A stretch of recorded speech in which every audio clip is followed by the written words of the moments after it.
So Prince William, here we are, and you're back in the US. Last time was in Boston for the Earthshot Prize second award ceremony. And I hear that you haven't been in New York for a little while, but you've been busy. You were at the Billion Oyster Project yesterday, and so I heard. Is it true? Did you go running in Central Park this morning? I did, Vita, yes. I decided to join the hordes of New Yorkers doing their morning routine as they went around Central Park. But it was wonderful waking up in New York on a sunny morning, rather than the rain we had yesterday. And it was beautiful getting some fresh air this morning. But it's been wonderful being back. It's been, I think 2014 was the last time I was here in New York. I've been trying to come back for a couple of years, but with COVID and my grandmother passing away last year has not meant it able to come. So I'm thrilled to be back this time. Well, wonderful. We're very happy that you're here this year. And before we get started, I know you don't really do these fireside chats so often, so I hope you're ready for some tough questions. Definitely. You're going to grill me, Vita, I know. So we just heard Dr. Ngozi share that you founded the Earthshot Prize with the goal of searching for and scaling extraordinary solutions. Just like the work of 2022 winners that we've just heard about today and met, like Charlotte, Larissa, Talal, and the prize is now in its third year, and it is known globally. So I'd love for you to take us back to the start. Tell us, how did it all start, and what was the inspiration? It was a very sweaty process, Vita, over many years. But I think, to start back at the very beginning, I think it came about from a desire to see more change and to highlight wonderful people doing incredible things, as we've all seen today across the world. I'm very lucky that I get to meet a lot of people in different circumstances, and I kept being shown these amazing things that were happening, but I just felt the impact from them wasn't being achieved, or the potential wasn't there when it could be. So I was thinking, how do we elevate? How do we scale this up? How do we allow more people to see this? And so a prize came out of sort of thinking. Mm-hmm. And it took us 18 months to 2 years to design the prize. We went through a number of other iterations where we were kind of like, do we go this way? Do we go that way? And eventually we settled on the prize. And my role in the design process was trying to convince everyone it wouldn't work. Because what I was afraid of is that if we designed the prize and I was there going, yeah, this is a great idea, I had to then sell it for 10 years. It wasn't going to be very good. Mm-hmm. So it had to be a case of me looking at it going, now hang on, how can we make this better?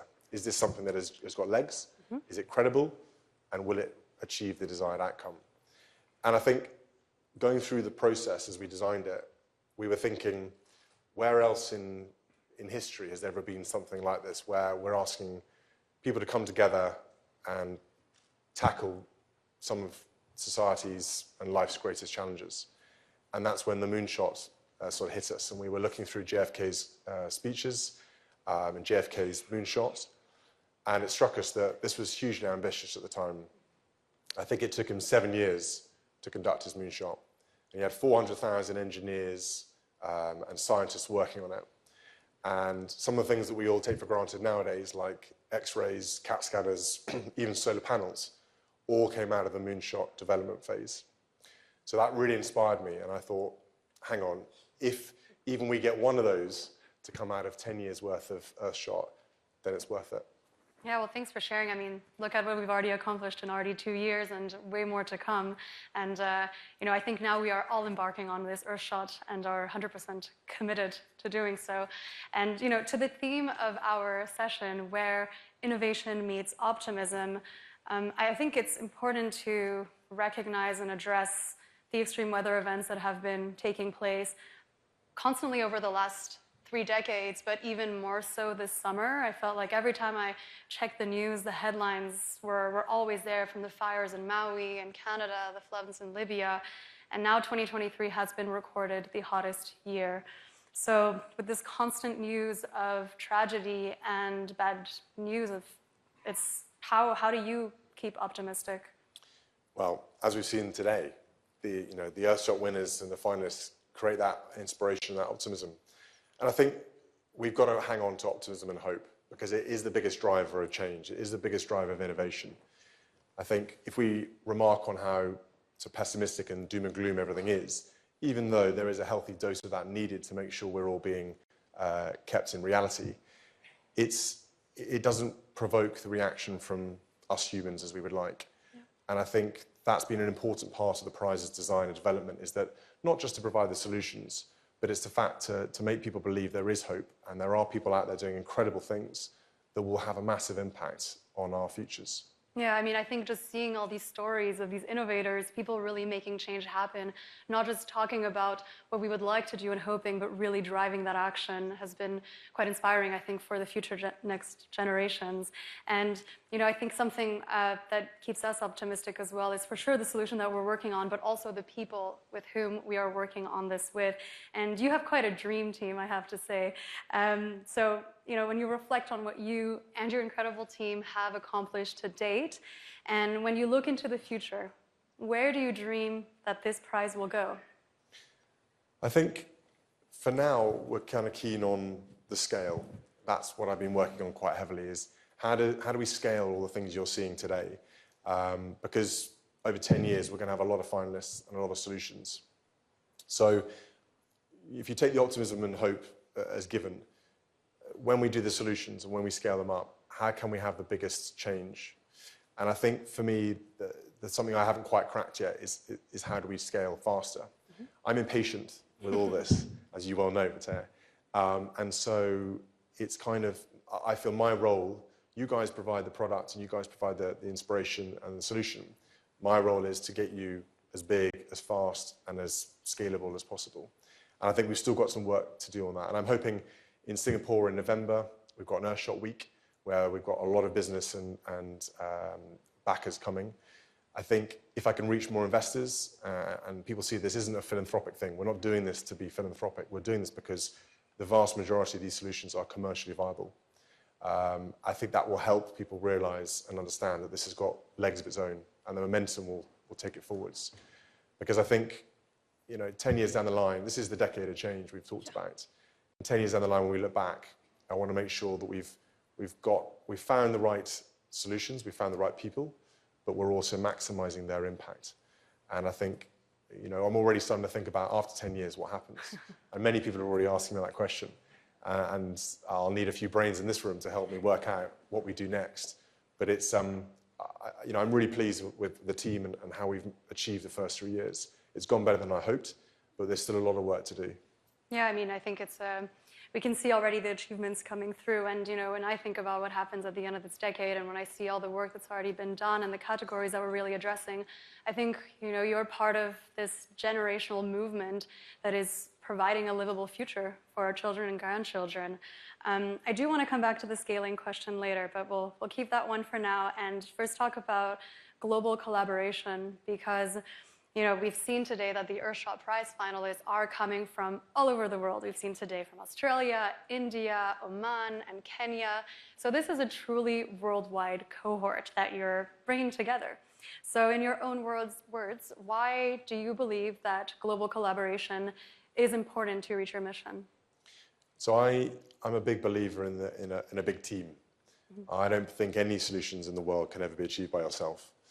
And one of my roles has always been to build coalitions, to build relationships, build teams, and this is no different. I'm building an enormous team of brilliant people and letting them crack on and do the work that needs to be done. So I think that's really important to kind of have the dynamism, the innovation, and the drive that you all have, and you've demonstrated in your ways. And all we're doing is providing you with a leg up to become a household name and to have the visibility to the right people. But as an example, I think for everyone here, one of the things that comes out of this is that on a collaboration level that wasn't intended but is happening is Costa Rica won in 2021. They completely off their own backs because they take this very seriously and they take pride in the environment. They reached out to another finalist called Restore, which is effectively a data company that monitors carbon sinks amongst other things. And together, they're monitoring 5,000 reforestation projects in Costa Rica. So it's the first public, effectively independent public verifier of national policy on forestation. And they'll hold them to that account, they'll have the data, and they'll drive that forwards. And so these collaborations are happening without us even trying. And that's the kind of thing over the next few years. We want to see more and more of that going. But again, these things can happen with the support of the wider society around them. Yeah, absolutely. I mean, I don't know if you know about this, but we are talking about an Earthshot village, right, where we can bring all of our solutions together. So I think it's all coming together.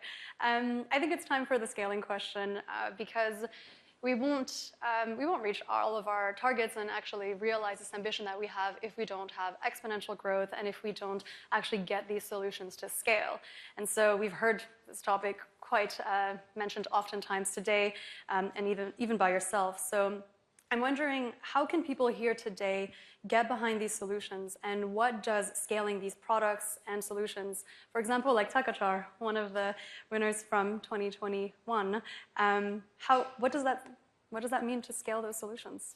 So Takachar, for anyone who doesn't know, they won in 2021, a fantastic Indian designer who created effectively a mobile furnace, if you like, that can be transported around farms in India.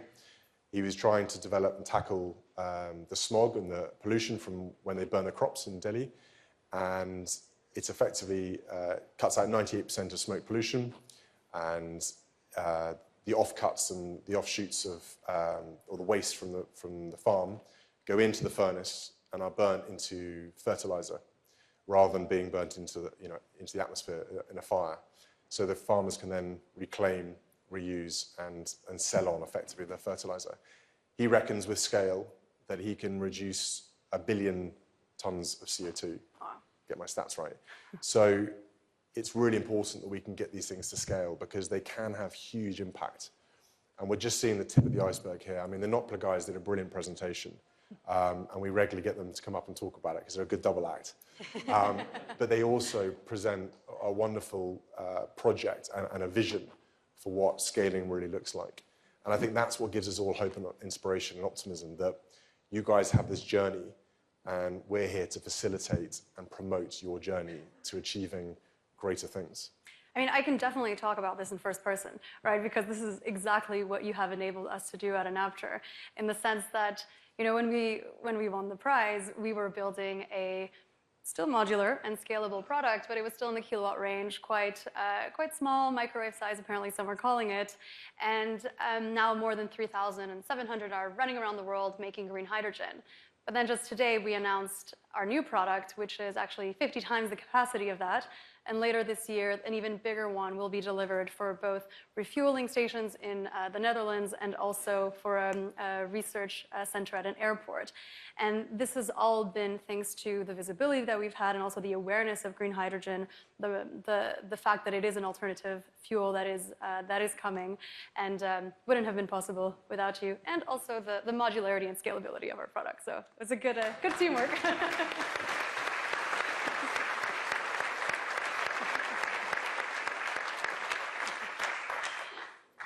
That's what we're talking about. There we go.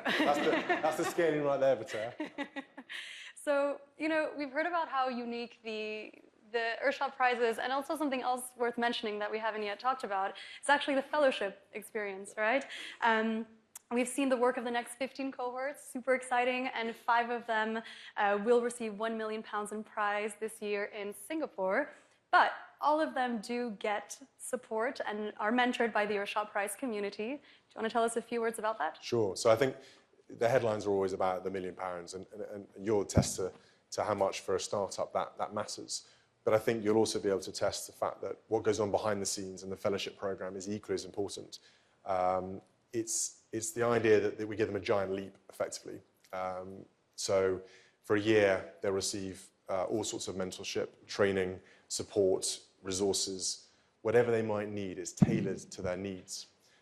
Because a lot of these guys and girls and the companies come through and they're at such an early stage that they really need the guardrails to help launch them off. And so the fellowship program takes them, looks after them, holds their hand effectively, and introduces them to some incredible people, Bill Gates, Mike Bloomberg, and all the team here who've been with this on the Earthshot journey from the beginning, provide such important support to allow them to reach their best potential. Yeah, I mean, we have definitely benefited from a lot of this expertise. So, I think as we're starting to wrap up, we know the prize is happening in Singapore. And so I think everyone's kind of curious to know, well, what was appealing to you for bringing the prize actually to Southeast Asia? So part of the Earthshot, as we talked about, is the global aspect of it. We want to get it around the world. We want to see new solutions in different places. We want to work with those existing ones we work with, but we also want to open up new chapters, new areas. And I think with Singapore, it's a gateway to Southeast Asia. It's a new region. We know the innovation sectors there are huge, and technology is booming there. Singapore is a city in nature, so they get it. And we heard the foreign minister talk about it earlier. So it's really exciting what's going to happen in Singapore. And we take our time over trying to work out where is the next place to go. And we're super excited about going to Singapore. Yeah, I think so are we. And so, just to make sure we are super excited, you will be in Singapore. I'll be in Singapore. Correct. So. Wonderful. Well, Prince William, thank you very much. It's been a pleasure.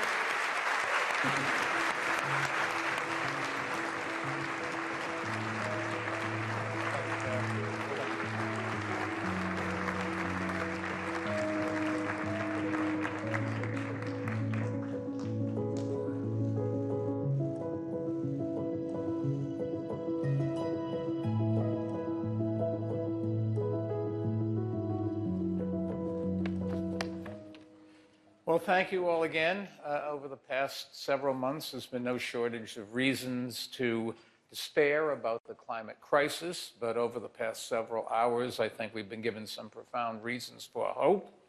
So once again, I want to thank His Royal Highness, Prince William, for his strong leadership and the entire Earthshot team for their passion and their dedication. They posed a challenge for the world. And I think the response that we've seen in this room and beyond is proof of our commitment to meet it head on. And whether it is in the public or private sector, change, as we know, is always possible, but it requires pairing vision with action. And the finalists are today demonstrating that they have the vision and are taking the action, and together we can help them scale their ambitions. So, as we heard today, let's carry forward the energy and optimism over the course of the next year, and let us ensure that the Earthshot Prize is not just an annual event, but a daily inspiration, one that urges governments and businesses, communities, and individuals to act and to innovate. And I'm grateful for everyone who has been here and for being the champions of change that our society so desperately needs. So, until next year, let's keep aiming higher, dreaming bigger, and making sure that we are turning vision into action. So thank you very much for coming, and all the best.